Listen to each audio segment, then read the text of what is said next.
Alors bonsoir à vous les amis et bienvenue sur la chaîne du Contrebandier. La semaine dernière je vous ai présenté le millésime 1992 de la cuvée spéciale de l'Afflibuste de chez La Favorite. Donc j'ai trouvé que c'était un petit peu logique voilà, de faire la dégustation du millésime 99 aujourd'hui pour que vous puissiez un petit peu les mettre en comparaison. Et ça me permet aussi de revenir sur un point qui est important, c'est que je me suis trompé en fait dans la vidéo qui était destinée au millésime 92. Je vous ai présenté ce breuvage comme étant un rhum bénéficiant de l'AOC Martinique, donc avec un cahier des charges strict, aucun ajout de sucre, et il s'avère que je me suis trompé, puisqu'on est en présence d'un rhum qui s'apparente plus à un spiced rhum aujourd'hui dans la réglementation que d'un véritable rhum. On est un petit peu dans l'esprit d'un Captain Morgan ou d'un Kraken, ce genre de choses, sauf qu'on le paye 250 balles. Oui, j'exagère un petit peu parce que je suis vraiment énervé en fait de m'être fait niquer. Et en même temps c'est ma faute parce que j'aurais dû approfondir mes recherches, j'aurais dû le trouver, le petit article de 2015, les petites études et puis les 40 grammes de sucre par litre. J'aurais pu m'en douter, j'aurais pu faire mes petites recherches comme n'importe quel créateur de contenu. Sauf que voilà, j'ai fait confiance, j'ai été con et puis voilà, c'est le genre de choses qui peut arriver autant dans ma situation que dans la situation de n'importe quel consommateur. Faut faire attention à ce qu'on achète. Donc la bouteille qui nous intéresse aujourd'hui, vous l'avez compris, on est en présence du millésime 1999 qui d'après certains cavistes aurait été vieilli aux alentours de 20 ans. Et après j'ai pas vu d'informations notées sur la bouteille, donc on va partir du principe qu'il n'y a pas d'informations. Puisque maintenant avec les cuvées de l'Afflibuste je vais me méfier, vu que je me suis déjà fait niquer une fois, je vais pas vous présenter comme un 20 ans d'âge alors que si ça se trouve c'en est pas un. Donc voilà, 40 degrés d'alcool, produit à base de pur jus de canne à sucre et vieilli en Martinique. Sans plus tarder, on est parti pour la dégustation.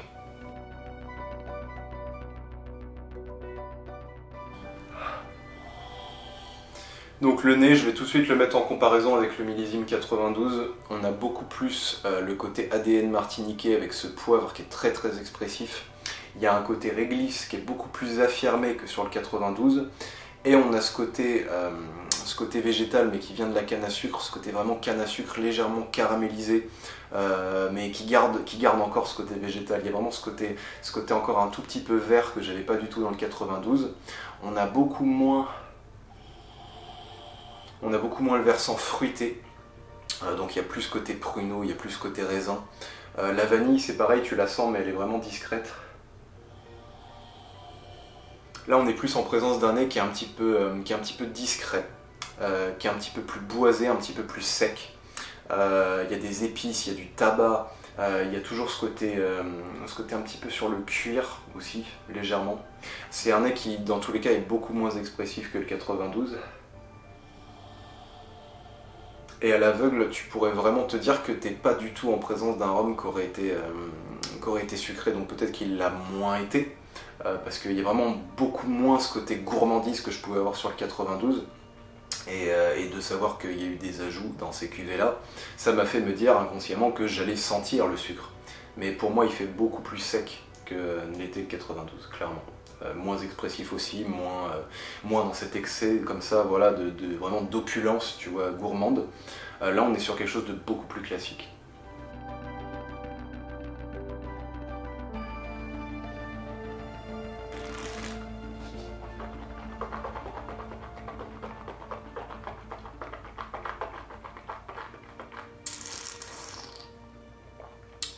Donc l'entrée en bouche, on retrouve un petit peu des similitudes avec le millésime 92, mais uniquement du point de vue de la texture.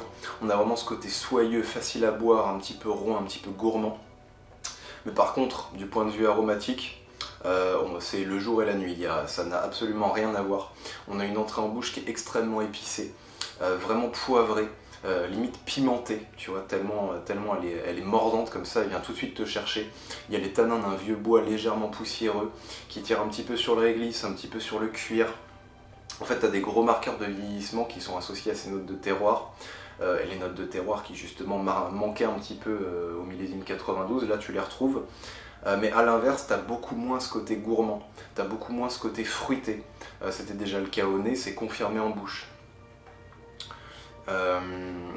C'est assez spécial, c'est vraiment spécial parce qu'en fait, t'as vraiment ce sentiment qu'en fait il me manque quelque chose, il me manque quelque chose, un liant, quelque chose.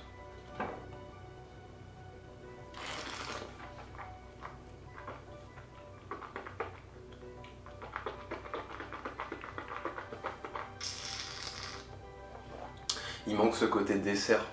Le côté vanillé, il est beaucoup plus discret que sur le millésime 92. En fait, tous les marqueurs qui sont associés à la gourmandise, sur ce millésime 99, ils font un peu de défaut, tu vois, ils sont pas aussi expressifs, pas aussi intenses. Et du coup, tu as cette espèce de contraste un petit peu bizarre entre des marqueurs de vieillissement et une texture soyeuse, tu vois, alors que normalement ça devrait venir te chercher, il devrait y avoir une espèce de mâche, une espèce de côté un peu plus sec, tu vois. Et du coup, ça fait encore plus ressortir le sucre. C'est particulier comme bouche. J'ai pas le coup de cœur que j'ai pu avoir pour le 92.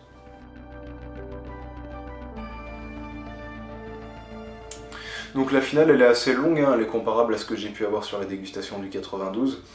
Par contre du point de vue aromatique, on est sur quelque chose qui est beaucoup plus simple, hein, qui est presque trop simple. On a les tanins de vieux bois qui continuent de diffuser leur parfum dans la bouche avec de la vanille qui est de plus en plus intense, hein, sur cette finale. Elle était assez discrète au moment de la bouche, là sur la finale elle s'impose un petit peu.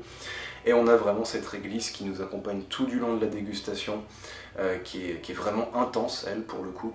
Et ça nous amène presque sur un versant un tout petit peu brûlé, vraiment un tout petit peu brûlé, ça tire un peu sur le charbon comme ça, du bois qui aurait été un peu passé à la flamme, mais autrement ça s'arrête là. C'est juste qu'on a une belle persistance, qui est peut-être un tout petit peu trop simple à mon goût, mais on n'a pas ce côté vraiment gourmandise, ce côté vraiment nougat, dessert que je pouvais avoir sur le millésime 92, et du coup ça en fait une finale de rhum agricole, entre guillemets, classique.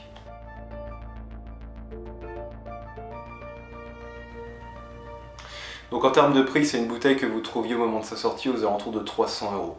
300 € pour un Spiced Rum, c'est peut-être un peu abusé, c'est peut-être un peu exagéré. Surtout quand tu sais que voilà, il y a un profil qui est assez intéressant.